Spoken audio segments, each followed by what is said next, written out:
नमस्कार मित्रों, एक बार फिर से आप सभी का बहुत-बहुत स्वागत है। आज जिस विषय पर हम बात करने जा रहे हैं, वह है अनामशा।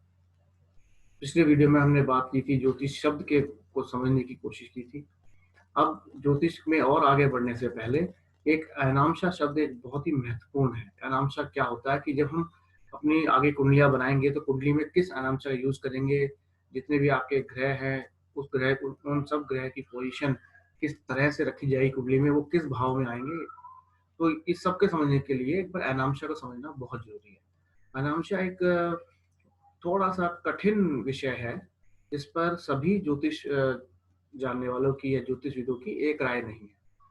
कई प्रकार के अनामशा हैं जो आपके वेस्टर्न जो पाश्चात्य जो देश हैं, वो अलग अनामशा यूज़ करते हैं, वैदिक एस्ट्रोलॉजर्स या वैदिक ज्योतिषी अलग अनामशा यूज़ करते हैं।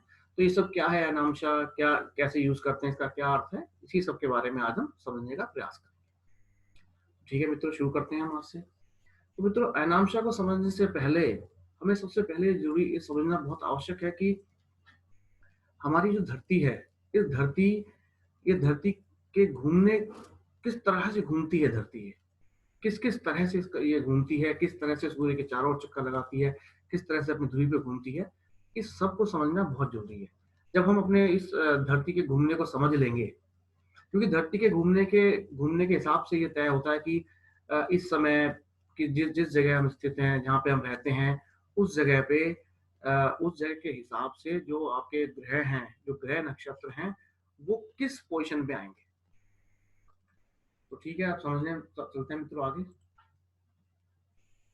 यहाँ पर मैंने आपके लिए एक धरती के घूमने का ये एक फ़ोटो बनाया है, ताकि आपको समझने में आसानी हो।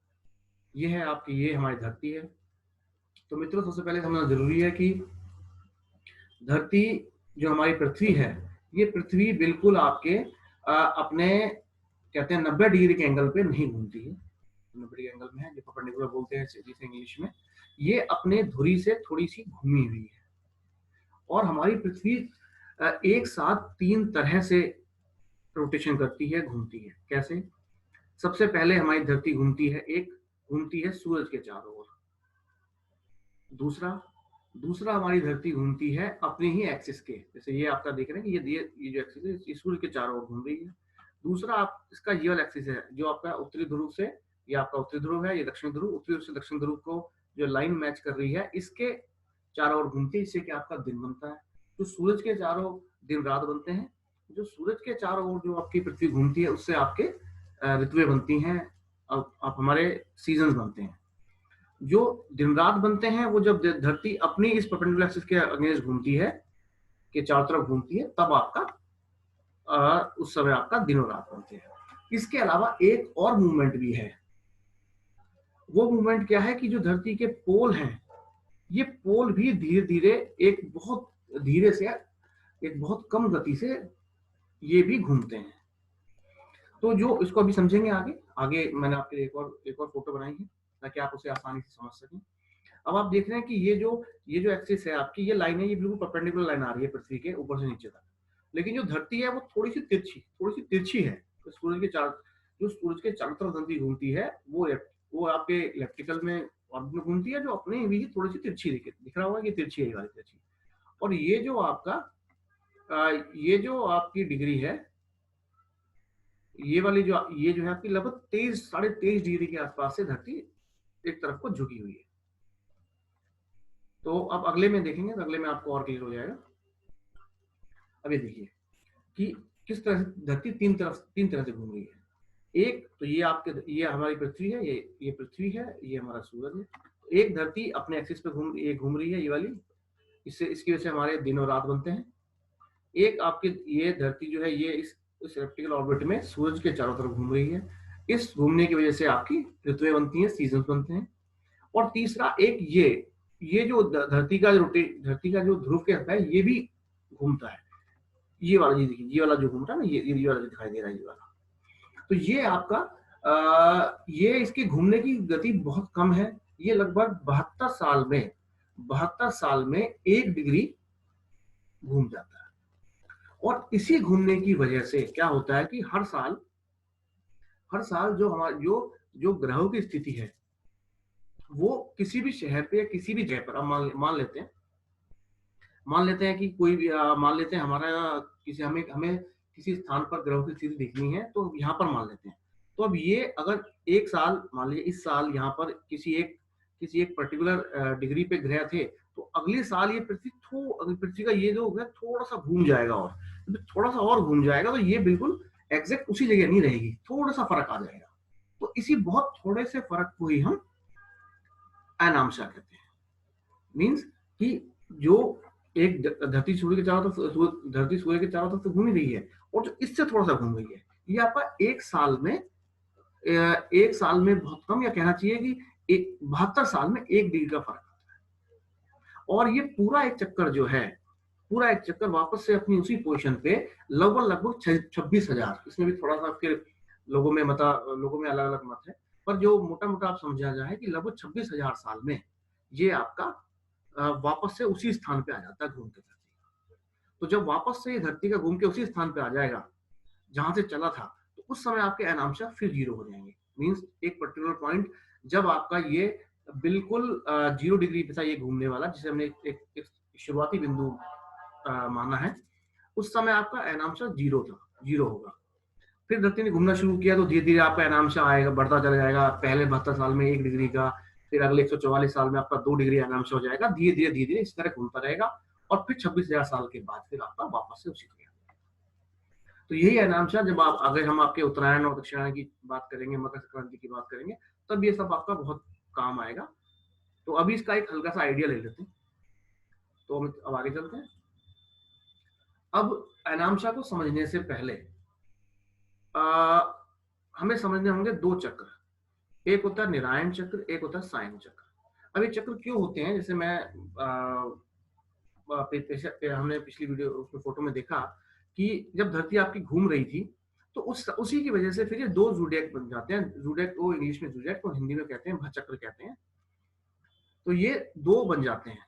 इसी को इंग्लिश में साइडेरियल और ट्रॉपिकल ज़ोडिएक भी कहा जाता है। कुछ लोग जो वैदिक जो एस्ट्रोलॉजर हैं वो आपके साइडेरियल को यूज करते हैं। बहुत जगह सुना होगा कि आपने कौन सा चार्ट यूज करते हैं, साइडेरियल चार्ट यूज करते हैं कि आपका ट्रॉपिकल चार्ट यूज करते हैं। तो जो साइडेरियल है, साइडेरियल आपका यूज होता है आपकी कुंडली बनाने में, ग्रहों की स्थिति में, और जो ट्रॉपिकल चार्ट है वो आपका यूज होता है आपके ऋतुओं में, वैदिक एस्ट्रोलॉजी के हिसाब से। जो आपके वेस्टर्न एस्ट्रोलॉजर हैं वो ट्रॉपिकल चार्ट को यूज करते हैं, हम साइडेरियल चार्ट को यूज करते हैं। अब कौन सा सही है कौन सा गलत है, ये भी एक डिस्कशन का विषय है, जो डिस्कशन बहुत समय से चला आ रहा है। तो ये सब फिर अभी स्टार्टिंग में आप कोई भी यूज कर सकते हैं, वैसे आगे बात करेंगे कौन सा यूज करना चाहिए हमें, और फिर जब आप सीख जाएंगे, खुद ही रिसर्च करेंगे, उसके बाद फिर आप खुद डिसाइड कर सकते हैं। ठीक है मित्रों, तो जैसे मैंने आयाम से बताया था, तो इसी जो चक्र है, जो निरायन चक्र और सायन चक्र, इनका जो अंतर है उसी को अयनांश कहते हैं। अब इसी अयनांश की वजह से आपके ना 2 ज़ोडिएक बन जाते हैं, 2 भचक्र बन जाते हैं।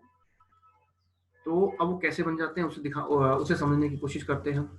देखिए मित्रों, जैसे अब ये आपका है, क्योंकि अगर मान लीजिए जब स्टार्टिंग पॉइंट पर, शुरुआती बिंदु पर, जब आपका अयनांश 0 था, जब आपका अयनांश 0 था और 0 अयनांश था आपका, तब आपका ये दोनों जो ये साइडेरियल और जो ट्रॉपिकल थे, दोनों सेम रहे, दोनों सेम रहते हैं।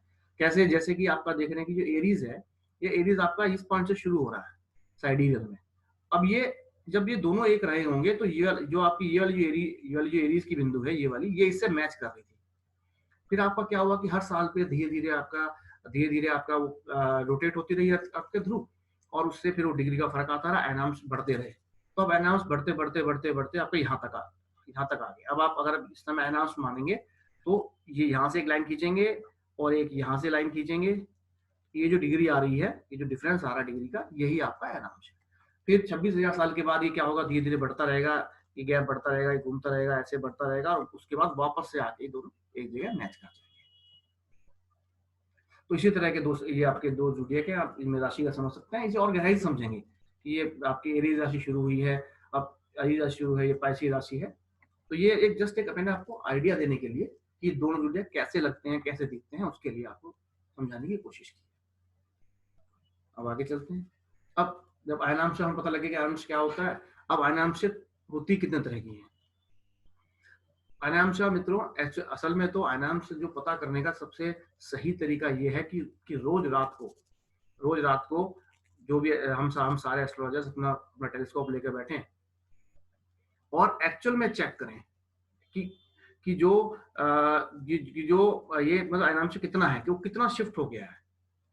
और क्योंकि ये थोड़ा मुश्किल है तो इसलिए फिर हम सॉफ्टवेयर का इस्तेमाल कर लेते हैं कि सॉफ्टवेयर से कि वो सॉफ्टवेयर निकालने में हमें हमारी मदद कर देता है। अब जो वैदिक एस्ट्रोलॉजर है, जो हम वैदिक एस्ट्रोलॉजर हैं, ये जो सबसे मोस्टली यूज करते हैं वो आपकी लाहिरी आयनांशा यूज होती है। अभी लाहिरी आयनांशा है क्या, होता क्या है कि अब जब हम इसमें आपका जब हम सबसे पहले इसमें क्या है ना कि हमें समझना होगा कि हम ब्रह्मांड की मतलब अपने सौरमंडल की शुरुआत कहाँ से करें। अगर हम मान लीजिए कहते हैं कि आपका एरीज 0 डिग्री एरीज से 0 डिग्री एरीज है या 10 डिग्री एरीज है लगन आपका, तो वो आया कैसे। उसके लिए क्या है कि सबसे पहले हमें स्टार्टिंग पॉइंट एक अपना सौरमंडल का निश्चित करना होगा।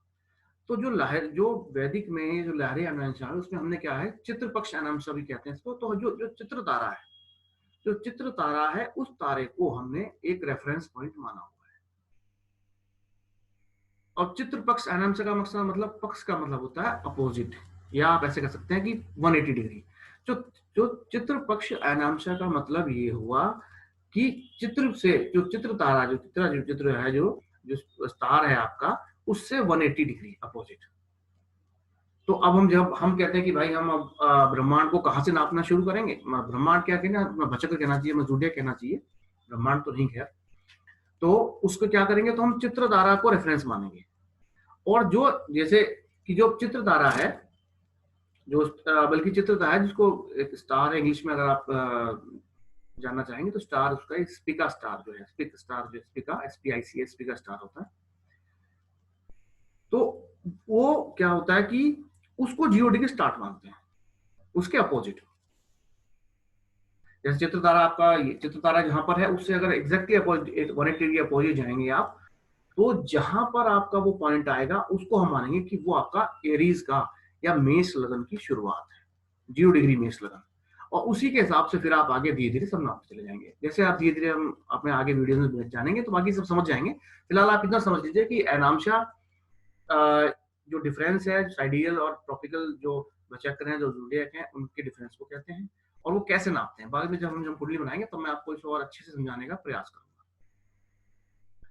तो अब आगे चलते हैं मित्रों, देखते हैं आगे। हाँ, तो आज की डेट में आपका क्या है, आज की डेट में आपका अगर मैं आज की बात करूं कि आज अनामशा कितना है, तो आपका जो 24 डिग्री 7 मिनट 57 सेकंड, ये मैं आपको दिल्ली इंडिया का बता रहा हूँ कि यहाँ का जो अनामशा है, कि यहाँ से अगर मैं देखूंगा कि जो आपका स्पीकर जो चित्र है, जो चित्र तारा है,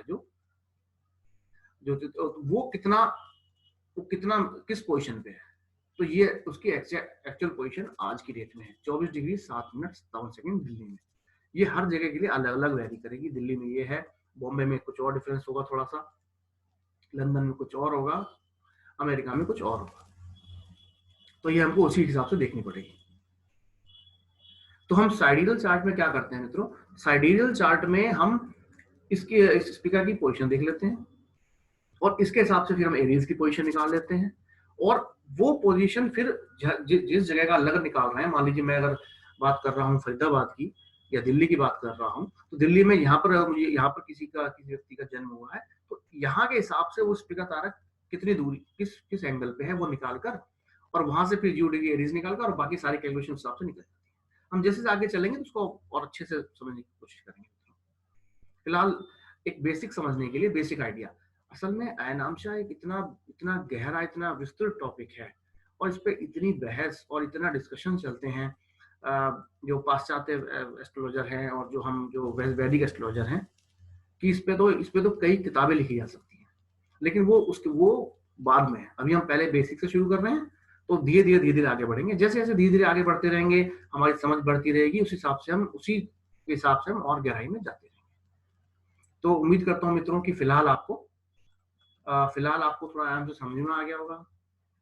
इसके अभी लहरी अनामशा मैंने आपको बताया था, पर लहरी अनामशा के अलावा दो, एक रमन अनामशा भी है, कृष्णमूर्ति पद्धति अनामशा भी है, और भी कई अनामशा आजकल प्रचलित है। तो आप उनमें से कोई भी यूज कर सकते हैं। हर एस्ट्रोलॉजर क्या है, अपनी समझ के हिसाब से इस्तेमाल करता है। अगर आप मेरी पूछना चाहेंगे कि मैं कौन से अनामशा यूज करता हूँ, तो मैं वही चित्रपक्ष, जो आपका चित्रपक्ष अनामशा है, मैं वही इस्तेमाल करता हूँ।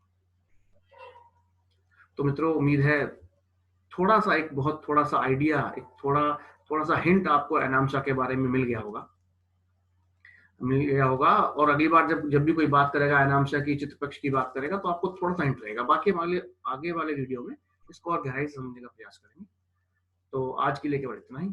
आप सभी का बहुत बहुत धन्यवाद। उम्मीद है आपको मेरा पिछला वीडियो भी समझ में अच्छा लगा होगा, समझ में आया होगा।